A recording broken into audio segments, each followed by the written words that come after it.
सभी भक्तों का मंगल हो। सादर जय श्रीमन नारायण।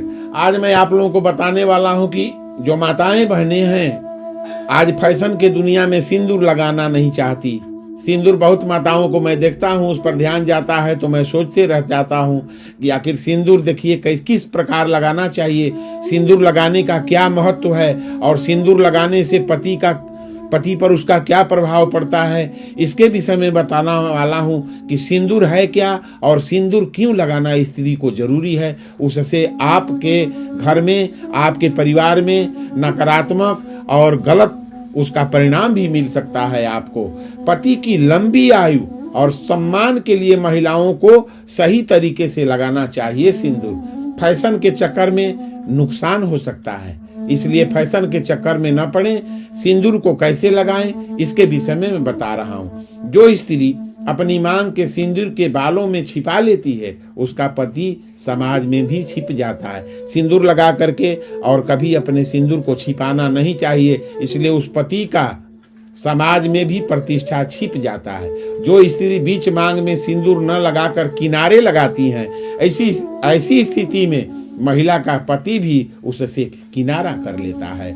ये मैं नियम बता रहा हूं, इसलिए सिंदूर लगाना सुहाग का एक बहुत बड़ा मतलब है। सुहागिन स्त्री को कैसे सिंदूर लगाना चाहिए, किस प्रकार लगाना चाहिए और उसका महत्व क्या है, उसका परिणाम क्या मिलता है, इसके विषय में मैं बता रहा हूं। हिंदू धर्म को मानने वाली विवाहित महिलाएं बीते लंबे समय से सिंदूर लगाने की परंपरा को निभाती आ रही हैं, लेकिन फैशन के इस दौर में एक दूसरे से बेहतर दिखने के लिए विवाहित महिलाएं अलग अलग तरीकों से सिंदूर लगाती हैं। कई महिलाएं सिर्फ नाम के लिए सिंदूर का टीका लगा लेती हैं, तो कोई मांग में बारीक से सिंदूर की लकीर खींच लेती हैं। कई महिलाएं तो ऐसी भी हो जो बीच मांग में सिंदूर नहीं लगाती, वे मांग के किनारे सिंदूर लगाती हैं, लेकिन ऐसा नहीं करना चाहिए। दरअसल सिंदूर लगाने का तरीका सीधे तौर पर विवाहित महिला के पति के जीवन पर प्रभाव डालता है। इसको आपको जानना अति आवश्यक है। तो कैसे लगाएं? मांग के बीच में ही लगाना चाहिए सिंदूर। सिंदूर सुहागिनों को सिंदूर को लेकर विशेष ध्यान रखना चाहिए। मान्यताओं के अनुसार यदि पत्नी के मांग के बीचों बीच सिंदूर लगा हुआ है तो उसके पति की अकाल मृत्यु नहीं हो सकती। जो स्त्री अपनी मांग को सिंदूर को बालों में छिपा लेती है उसका पति समाज में भी छिप जाता है। जो स्त्री बीच मांग में सिंदूर न लगाकर किनारे लगाती है, ऐसी स्थिति में महिला का पति भी उससे किनारा कर लेता है। यदि स्त्री ने बीच मांग में सिंदूर भरा है तो उसके पति की आयु लंबी होती है। ये सब कारण है जो मैं आप लोगों को बता रहा हूं। सिंदूर का महत्व बताने के लिए काफी है रामायण के कुछ प्रसंग। रामायण में एक प्रसंग आता है जब बाली और सुग्रीव के बीच युद्ध हो रहा था, तब श्री राम ने बाली को नहीं मारा था। जब बाली के हाथों मार खाकर सुग्रीव श्री राम के पास पहुंचे तो भगवान श्री राम ने कहा कि तुम्हारी और बाली की शक्ल एक जैसी है, इसलिए मैं भ्रमित हो गया।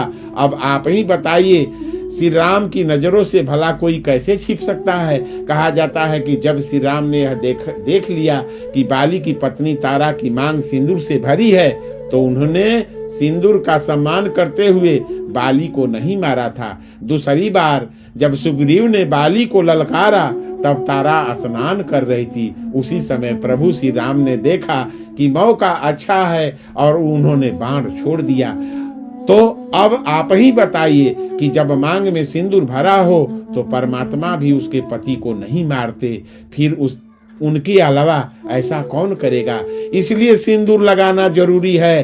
फैशन के चक्कर में न पड़ें, भर मांग सिंदूर लगाएं। पति की लंबी आयु चाहते हैं, पति से संबंध मीठा चाहते हैं तो लंबी सिंदूर अवश्य लगाएं। रामायण का ये प्रसंग एक रामायण का और प्रसंग जो निश्चित रूप से विवाहित महिलाओं को आजीवन में सकारात्मक बदलाव ला सकता है। पति की लंबी आयु उनके मान सम्मान और बेहतर वैवाहिक रिश्तों के लिए सही तरीके से सिंदूर लगाना बहुत जरूरी है। इसलिए घर में अनेक प्रकार की बाधाएं आती हैं। शास्त्रों के अनुसार सुहागिन स्त्रियों के लिए सिंदूर लगाने का कौन सा दिन शुभ है ये भी मैं बताने वाला हूँ। शास्त्रों में सिंदूर से जुड़े कुछ नियमों का जिक्र किया गया है और सुहागिन स्त्री को उन्हें ध्यान में रखने की सलाह दी जाती है। सिंदूर, जिसे कुमकुम के नाम से भी जाना जाता है, इसे मुख्य रूप से विवाह का प्रतीक माना जाता है। ऐसा माना जाता है कि हिंदू शादी की रस्म तभी पूरा होती है जब वर मंडप में वधू की मांग में सिंदूर लगाता है। सिंदूर को विवाह का प्रतीक माना जाता है। विवाहित महिलाएं अपने माथे के बीच से सिर के मध्य तक बालों के बीच में सिंदूर लगाती है। दरअसल यह प्रथा सदियों से चली आ रही है और मांग में सिंदूर लगाना सुहागिनों को मुख्य श्रृंगार में से एक माना जाता है। तो इस प्रकार से अधिकांश हिंदू विवाह समारोह में सिंदूर लगाने की रस्म सबसे महत्वपूर्ण रीति रिवाजों में से एक होती है और शादी के बाद भी सिंदूर लगाने के नियम होते हैं, जिसे हर एक सुहागिन स्त्री ध्यान में रखती है। चूंकि सिंदूर को सुहाग का प्रतीक माना जाता है, इसलिए महिलाएं पति की लंबी उम्र की कामना के साथ मांग में सिंदूर लगाती है। लेकिन शास्त्रों में सिंदूर लगाने के भी कुछ नियम बताए गए हैं और कुछ विशेष दिनों में मांग में इसे न लगाने की सलाह दी जाती है। कौन कौन सा दिन सिंदूर लगाना चाहिए, नहीं लगाना चाहिए, मैं सारी बात आपको बताऊंगा। पहले मैं आपको बता रहा हूं, पहले मैं आपको बताया कि सिंदूर का महत्व क्या है। तो और सिंदूर का रंग मुख्य रूप से लाल होता है, जिससे शक्ति का प्रतीक माना जाता है। इस सिंदूर का महत्व मैं बता रहा हूँ। यह प्राचीन काल से ही मस्तक के ऐसे बिंदु पर लगाया जाता था जो अधिकांश शारीरिक कार्यों को नियंत्रित करता है और हार्मोन स्रावित ग्रंथियों को भी उत्तेजित करता है। ऐसा माना जाता है कि सिंदूर सुहाग का प्रतीक होता है और शास्त्रों में इसे पति की लंबी उम्र की कामना करता है और रिश्ते की मजबूती का प्रतीक माना जाता है। ऐसा कहा जाता है कि यह प्रथा हड़प्पा और मोहनजोदड़ो के समय से चली आ रही है और उस दौरान भी महिलाएं सिंदूर लगाती थी। त्रेता युग में भगवान राम और सीता के समय से चली आ रही है। तो मैं थोड़ा सा एक पौराणिक कथा बता रहा हूँ सिंदूर से जुड़ी, जो आपको ध्यान पूर्वक सुनना चाहिए। एक पौराणिक कथा के अनुसार एक बार जब हनुमान जी ने माता सीता को मांग में सिंदूर लगाते हुए देखा तो उन्होंने माता सीता से यह पूछा कि वो सिंदूर क्यों लगाती हैं। इसके उत्तर में माता सीता ने यह बताया कि सिंदूर उनके प्रभु श्री राम के प्रति प्रेम का प्रतीक है। इस बात पर हनुमान जी ने अपने पूरे शरीर को सिंदूर से रंग लिया, पूरे सिंदूर से चढ़ा दिया। हनुमान जी ने यह सोचा कि माता की इतनी छोटी सी सिंदूर लगाने से भगवान जब इतना खुश रहते हैं तो मैं पूरे शरीर में ही क्यों सिंदूर न लगा लूं।